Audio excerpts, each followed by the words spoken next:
अमिताभ, आपका सर्वे जो ये कह रहा है 125 से 145 सीटें एनडीए को, महागठबंधन को 95 से 115, रेंज तो मतलब ठीक ठाक बड़ी है, पर फिर भी क्लियर मेजॉरिटी आप बता रहे हैं। क्या पाया, आपके हाइलाइट्स क्या हैं आपके सर्वे के, अमिताभ? देखिए, क्या है कि पिछले कुछ दिनों में जब से जनसुराज पार्टी का ग्राफ गिरा है, ये चुनाव काफी बाइपोलर हो गया है। मुझे लग रहा है पहली बार ऐसा बिहार के इतिहास में हो सकता है कि अदर्स का परसेंटेज 20% से कम रहे। इसीलिए हमने देखा है कि दोनों ही गठबंधनों के सपोर्टर्स जो है वो बड़ी भारी मात्रा में निकले हैं अपने अपने अलायंस को जिताने के लिए। तो अगर आप देखें तो महिलाओं का टर्नआउट 9% अधिक है। महिलाओं में एनडीए को 10% लगभग की बढ़त है। वहीं पुरुषों में महागठबंधन को लगभग 4% की बढ़त है। यानी एनडीए को ओवरऑल 6% की बढ़त है महिलाओं में नेट बेसिस पर या जेंडर वाइज। ये ट्रांसलेट होता है 3% वोट शेयर में, और ये 3% वोट शेयर की बढ़त है एनडीए को, रफली बोलूंगा मैं 45 वर्सेस 42%। ठीक है। और अगर जातिगत बात करें तो जो सामाजिक समीकरण या जो समाज जिस दल को वोट करता रहा है हिस्टोरिकल या अलायंस को, उसी समाज को लार्जली वोट कर रहा है। जनरल कैटेगरी एनडीए को, मुस्लिम यादव समाज महागठबंधन को, एलजेपी की वापस आने की वजह से दलित समाज का बड़ा चंक जो है लगभग 55% से 60% के लगभग वो एनडीए को वोट कर रहा है। तो देखने में ये आ रहा है कि एक कांटे की टक्कर जो है, seat by seat tough fight है, उसमें जो है वो एनडीए को एज देख रहा है, लार्जली फीमेल वोटर्स की वजह से, उनके हाई टर्नआउट की वजह से। और इस बार तो absolute number of women voters भी पुरुषों से ज्यादा हैं एक्चुअली। अच्छा अमिताभ, ये बताइए, जो आपके सर्वे में ये एक सवाल था कि मुख्यमंत्री की रेस में या मुख्यमंत्री का प्रेफरेंस कौन सा है, इसमें तेजस्वी यादव अभी भी आगे हैं नीतीश कुमार से। नीतीश कुमार 33.4 हैं, तेजस्वी यादव 35.2 हैं, 2% का यहां भी क्लियर डिफरेंस दिख रहा है। प्रशांत किशोर 9.3 पर हैं। तो जब ये पोलिंग बूथ से निकलने वाले लोगों से आपके सर्वेयर्स ने सवाल किया तो उनसे क्या पूछा कि मतलब आप किसे मुख्यमंत्री देखना चाहते हैं या कौन मुख्यमंत्री बनने वाला है? देखना चाहते हैं, किसे मुख्यमंत्री देखना चाहते हैं। ऑब्वियसली उसमें बीजेपी के बहुत सारे सपोर्टर्स हैं जो आज नीतीश कुमार को मुख्यमंत्री नहीं देखना चाहते। और आप कंबाइंड बेसिस पर अगर आप देखेंगे तो एनडीए के लीडर्स की, यानी नीतीश कुमार प्लस जो और अन्य लीडर हैं, सम्राट चौधरी, चिराग पासवान वगैरह, इनकी कंबाइंड बेसिस पर अगर आप निकालेंगे सीएम रेटिंग्स तो लगभग 49-50% के आसपास आता है।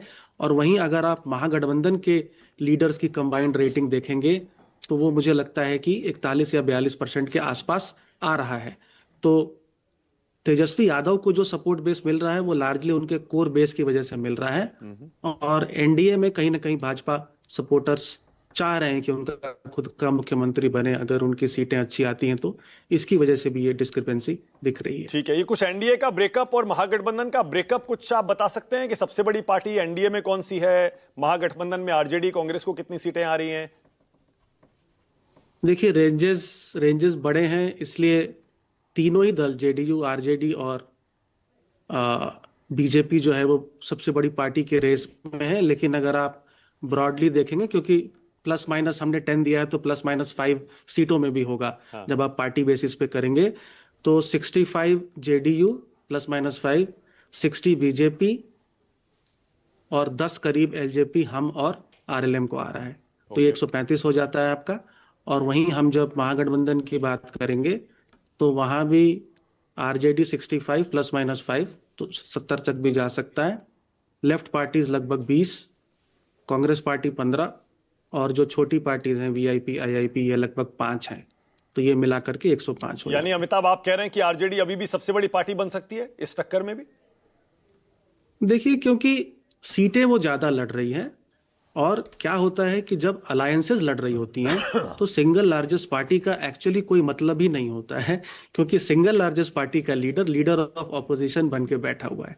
तो सिंगल लार्जेस्ट पार्टी का कोई मतलब नहीं होता है जब अलायंसेस लड़ रही होती हैं तो, क्योंकि ऑब्वियसली वो ज्यादा सीटों पे लड़ रहे हैं तो उनकी, वो सही है। आपका एक कॉन्टेक्स्ट में ये ज्यादा है, आपका एक कॉन्टेक्स्ट में ये कहना सही है कि सिंगल लार्जेस्ट पार्टी का गठबंधन में कोई मतलब नहीं है, लेकिन बिहार की पॉलिटिक्स में मतलब है। आपको भी पता है इस बार सीएम की रेस ऐसी चिड़ी है कि अगर जेडीयू सबसे बड़ी पार्टी नहीं बनी तो उनका मॉरल राइट मुख्यमंत्री की कुर्सी पर कम हो जाता है, आपको भी पता है, मैं इसीलिए यह सवाल पूछ रहा हूं कि क्या आपको लग रहा है कि जेडीयू और बीजेपी की रेस में बीजेपी सबसे बड़ी पार्टी एनडीए में बन जाएगी और उसकी टक्कर आरजेडी से है पहले नंबर के लिए?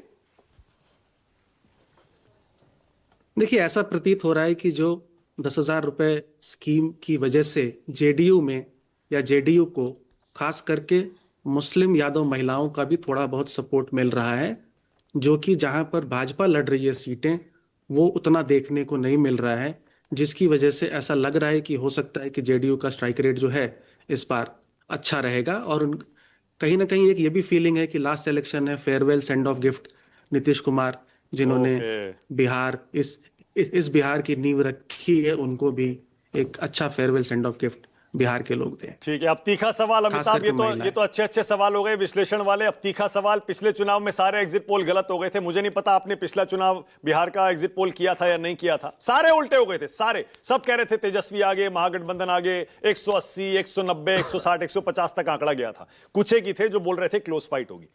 इस बार भी तो हो सकता है अमिताभ? बिल्कुल हो सकता है, क्योंकि भाई ये एक कोशिश हमने करी है 20,000 लोगों से बात करके, क्वालिटेटिव चेक्स करके, सीट बाय सीट। बिल्कुल हो सकता है। बिहार एक ट्रिकी स्टेट है पोलस्टर्स के लिए, मैंने आपके यहाँ हमेशा बोला है, 2015 और 20 का उल्लेख किया है जब पोलस्टर्स सही नहीं रहे हैं। लेकिन हमें ये देखना चाहिए कि डायरेक्शनली जब 2024 की बात होती है, सीट वाइज जरूर लार्जली पोलस्टर्स के नंबर गलत थे, बट डायरेक्शनली सही था। तो एग्जिट पोल्स में डायरेक्शन अगर सही पकड़ लो तो मुझे लगता है कि वो भी एक अच्छा प्रयास है, क्योंकि है, सीटों का आपको पता है फर्स्ट पास द पोस्ट में ठीक है, वोट यानी share to seat share conversion उतना आसान नहीं। आपकी समझ, आपका एक्सपीरियंस भी यही कह रहा है सेफोलॉजी में कि अगर सारे के सारे सर्वे इतनी बड़ी बड़ी जीत दिखा रहे हैं एनडीए की, तो एक क्लियर मैसेज यह है कि एनडीए इस रेस में आगे है। जो भी एनवायरनमेंट है, यानी टर्नआउट महिलाओं का 9% अधिक, एब्सोल्यूट वोट्स भी महिलाओं के अधिक, अभी मुझे पता चला है कि 150 सीटों पर महिलाओं का टर्नआउट यानी एक्चुअल वोट्स कास्ट पुरुषों से अधिक हैं।